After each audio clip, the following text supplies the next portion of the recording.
Hello, everyone, and welcome back to yet another edition of the GSMC Fantasy Sports Podcast, brought to you, as always, by the GSMC Sports Network. My name is Christopher Shepard. Thank you guys yet again for tuning in to this show. We should have a fantastic one ahead for you. Happy early Independence Day yet again. Very much looking forward to that. Hope you guys are too. But today's show, we have a fantastic one. We're going to start off looking ahead to the quarterfinals of the Euros. We've got some mouth-watering clashes coming up in the European Championships. We're also going to be having a surprise segment for you guys commemorating July 4th in a sense. And then we're also going to conclude with some player profiles, a little more of those later on in the show. But before we begin with any of that, I do want to remind you guys to like, follow, and subscribe to the show and the network as a whole. We also do receive a ton of tips and donations, so if you do feel so inclined, please consider leaving them at the link gsmc.cloud. It is a huge support to both me, my fellow podcasters, and ultimately the network as a whole, so anything you leave is greatly appreciated. Also, if you have any burning questions, comments, or concerns about any prior segments I have done, or even segments on today's show, leave them at this link, and they will get addressed at the beginning of the next episode. Without further ado, let's jump right into a mouth-watering segment for you guys today.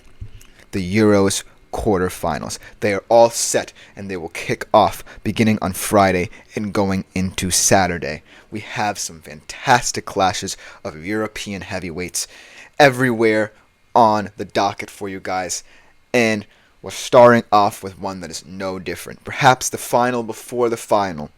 Seems too early for two sides with such European pedigree, both in the Euros and internationally, to meet this early in any sort of competition.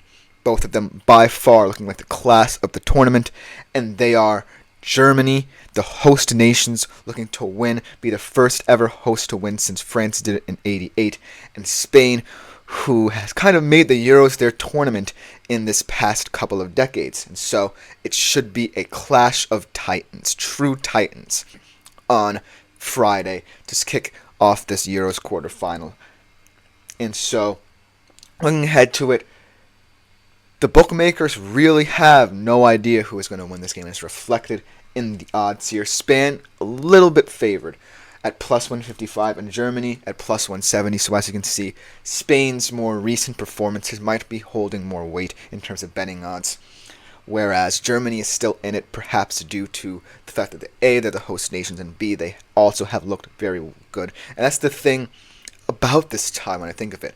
Everyone's talking about Spain and how they've evolved past tiki-taka, past you-to-death football, and they have these two dynamic, electrifying wings in Nico Williams and Lamine Yamal, who are both young and exciting. However, they haven't really had a test like Germany. This is as much a test for Spain as it is for Germany.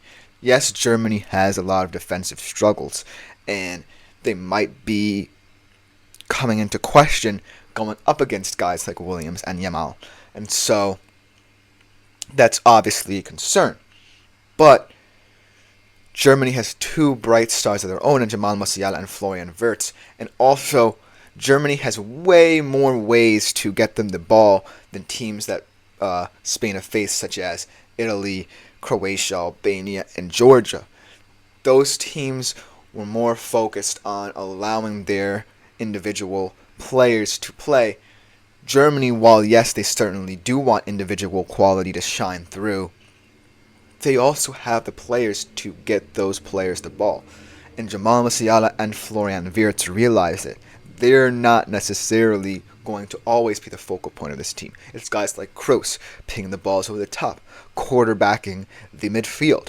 It's going to be guys like Antonio Rudiger playing physical center-back play and marshalling the back line into some kind of coherence.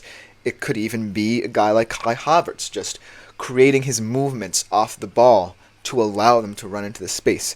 And they understand that to a T. What Spain has to do is realize that, hey, Georgia is Georgia, but Germany are a different animal. They are the host support. Their fans are going to be crazy, and we have to play within ourselves, within our structure, and rely on our two young stars. Can they handle the pressure of playing in a cauldron of noise that isn't necessarily going to be rooting for them? and allow them to do their thing against a defense that, while certainly has been looking much better, is still the most vulnerable part of this Germany squad. And I think it's all going to come down to A, to the coaches, and B, the support. And I think both are in Germany's favor. Julian Nagelsmann has shown that he can adjust throughout the tournament, whereas Luis de la Fuente really hasn't had to make as many changes to impact games as he would like, because Spain has so far been very dominant and hasn't had to worry about subs.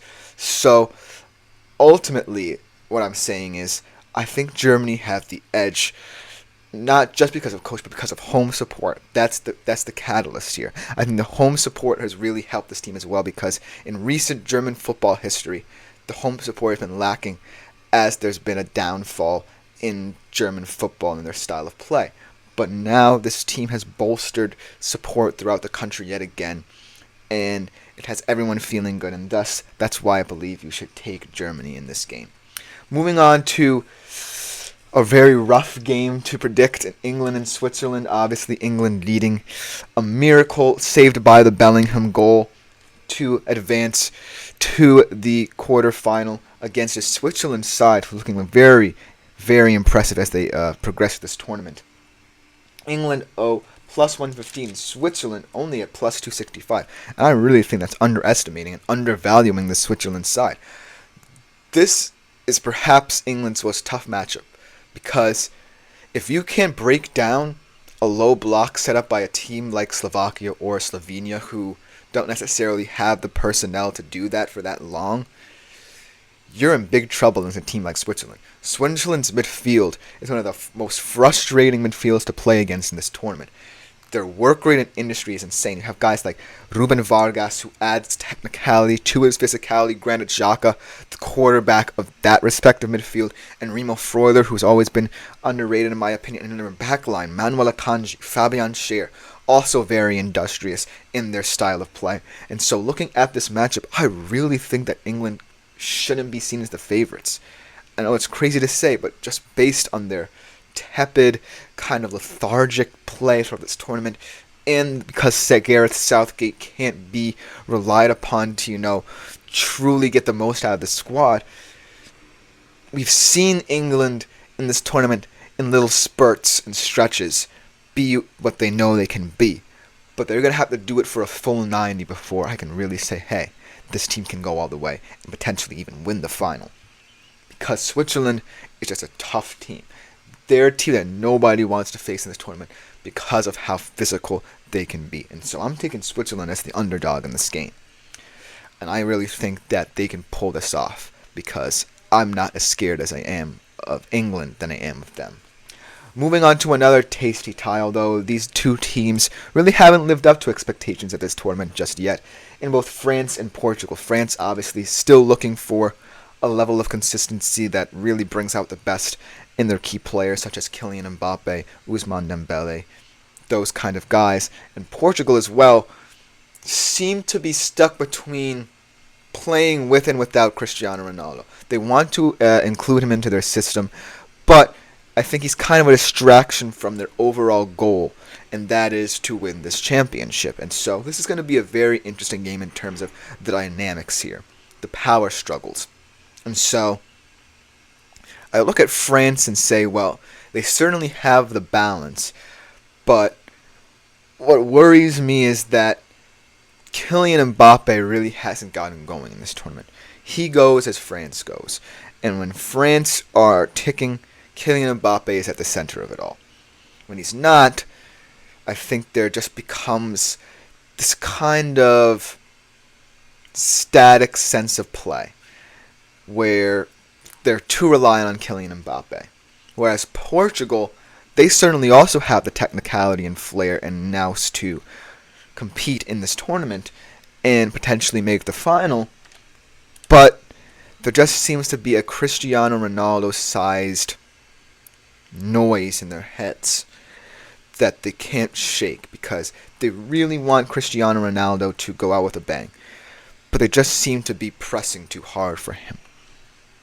There's a lot of emotionality in their penalty shootout victory over Slovenia, where you saw Ronaldo getting very tearful after missing a penalty late in extra time, And then the emotionality of the whole penalty shootout where Diogo Costa saved 3 penalties to advance them to this quarterfinal. But I just want to see both of these teams play with some modicum of freedom. Because if you're so trapped in trying to perform, you don't perform. Because football is a game that you have to get lost in. You have to always feel confident and loose whenever you play, or else you tighten up and you tense up, and your team can sense that and they tense up as a result around you. So this game, Portugal at plus 220, France at plus 140, I think is a kind of a toss-up. I'm not going to offer my opinions in terms of how to bet on this game because I truly think that either of these teams are good enough to win. They just have to prove it. And so that's all I really have to say about this tournament game. And finishing up with perhaps the lowest ranked tie amongst all these in the quarterfinals in Turkey and Netherlands. Turkey, impressive victory over Austria, nevertheless. Another dark horse contender. And so you can't really underestimate them. They have a strong defensive identity and a star boy themselves in Arda Güler, who can get going. But then the Netherlands putting on the most impressive performance to date. Really fantastic interchange of play. You have Cody Gakpo in full force. You have a midfield who's found in uniform, and a team with Virgil van Dijk in their defense. It has to be a very scary team to play against. And so I really think Netherlands at minus 165 and Turkey at plus 420 is a really fair rating. However, I do think that Turkey can muck this game up and really frustrate Netherlands and really get to their game and make it very physical, but the Netherlands, I think, just have more flair and excitement to their team, and I think they could go the distance. In terms of predicting who I have in my final, I think it could be a Germany-Netherlands final. I'm not too far-fetched in saying that, but they have to play on the pitch, and we'll definitely see how everything pans out on Friday and Saturday. But coming up next on the GSMC Fantasy Sports Podcast, a very special, surprising July 4th segment celebrating tomorrow with a segment of gastronomical proportions, let's say. Tune in to find out exactly what that means in the GSMC Fantasy Sports Podcast coming up next. I feel like I'm losing my mind.